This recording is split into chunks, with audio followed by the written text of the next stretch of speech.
Hello and welcome back to the channel. In this video we are looking at the Big Agnes Fly Creek 2 Classic.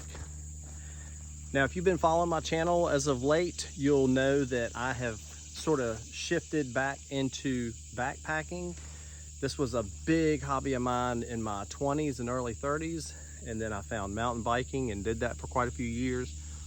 And I'd take the occasional backpacking trip, but in the last year I have found a new love for it, and I've also found that the gear has changed a lot too. So I've been on the hunt for a good ultra lightweight tent and other gear too, and I've picked up a few pieces of gear along the way, but I had a good friend of mine loan me his Big Agnes Fly Creek 2 to try out to see if it's something that I would like. Now, he updated recently to a new Sea to Summit. I think the Telos comes in at maybe 2.5 pounds.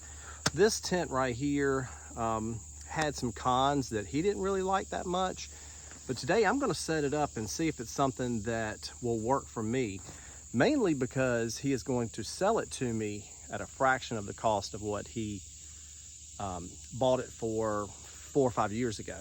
Now, I think this tent retails now for about $449. So if I can save, like I said, a fraction of that, I will. So this is the size and the packaging. This is everything in here, the poles, the stakes, the tent, the rain fly, and everything. This is a semi-freestanding tent, and it is also has a rain fly, so it's not a single wall tent. So let's get started setting it up and see what we think about it.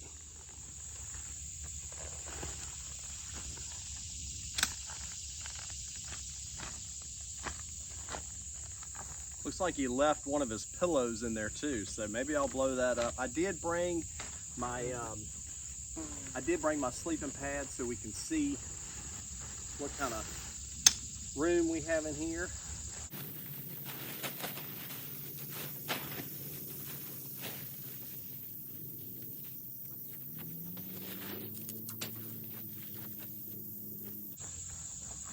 So the way this tent works is you stake down the 4 corners first. So we'll do that now.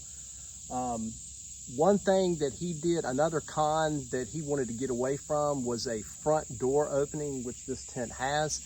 He went with a side door opening, and that's something that I had been looking for too. But anyway, let's get back to setting it up. One thing I found about these Big Agnes tents is this system right here for this tent. I'll show you how that works. And this last there, and the 2 here.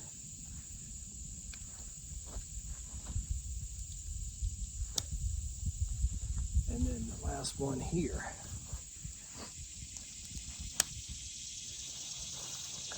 So you can see how this works. It's just one pole. Pretty simple and easy to set up tent. So these just hook here. You've got one in the back here.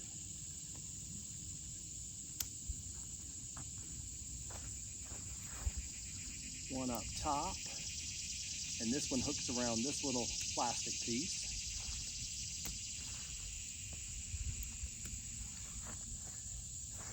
And there you have it. So very minimalist type setup. Now, for them to call this a 2-man tent is sort of unrealistic, unless you're real cozy with your partner. So just to open it up, and I'll put the fly on last. What's interesting too about this tent is that the fly can go on without the tent. So if it's really good weather and all you need is a tarp type system, the tarp will work just fine. Or the rain fly rather. So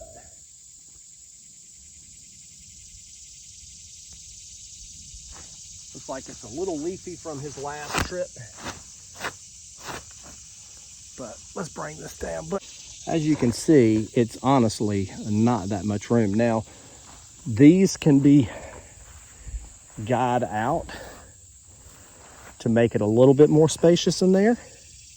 Not going to really do that in this demonstration, but guy outs on either side. Like I said, very minimalist, very lightweight. I'm going to take it on 2 backpacking trips. So today I'm just taking a look at it.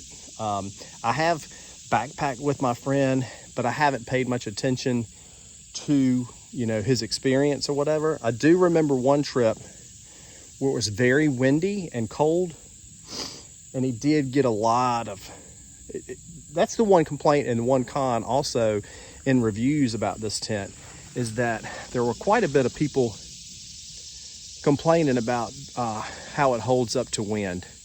So let's put the tarp on, or the rain fly, and take a look at it like that.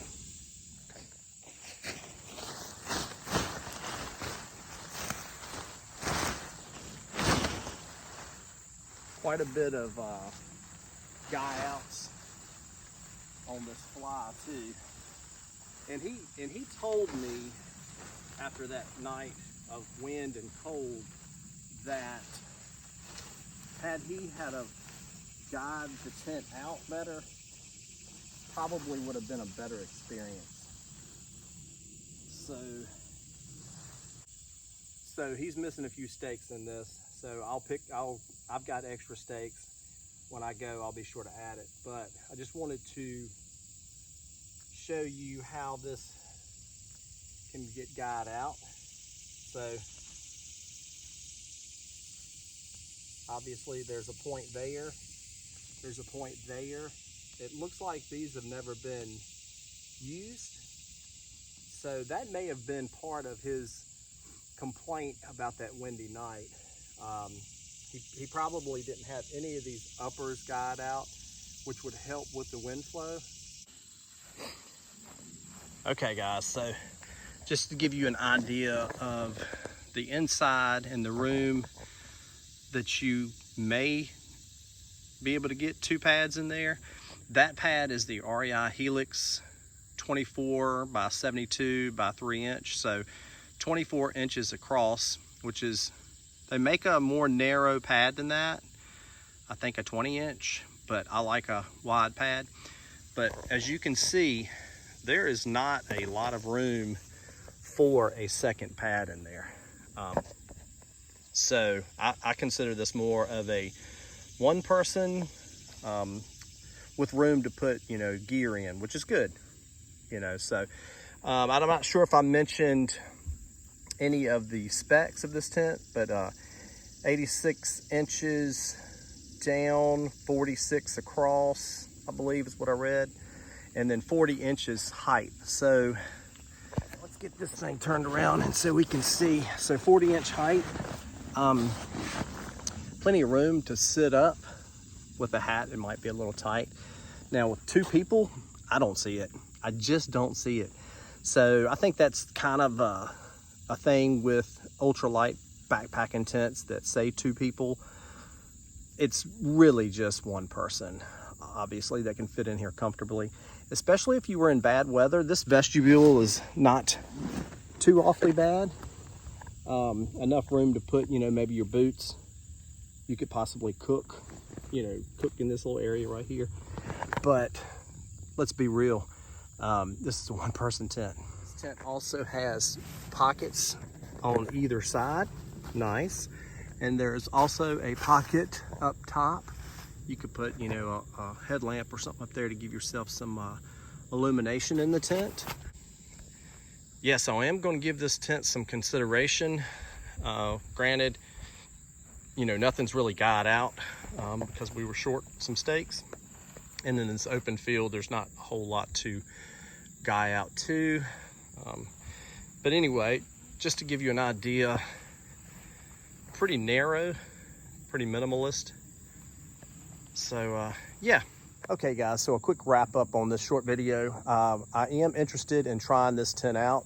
I'm glad I have a close friend who's willing to let me take it out a few times and see if I like it. I hope that we actually get some bad weather on one of those trips to see how it holds up in wind and rain and cold. But coming in 2 pounds lighter than what I've been carrying in the past is a big deal for me. You know, just shaving a little bit of weight here and there and just upgrading my tent altogether. I noticed in my old backpacking tent the last time I camped, did get a little bit of rain. There was some seam issues. I didn't get wet or anything like that, but I could tell the age of it. So this is a fairly new tent. I think he's probably used it maybe half a dozen times. But until next time, hope you enjoyed this review of the Big Agnes Fly Creek 2 tent, and we'll see you in the next one.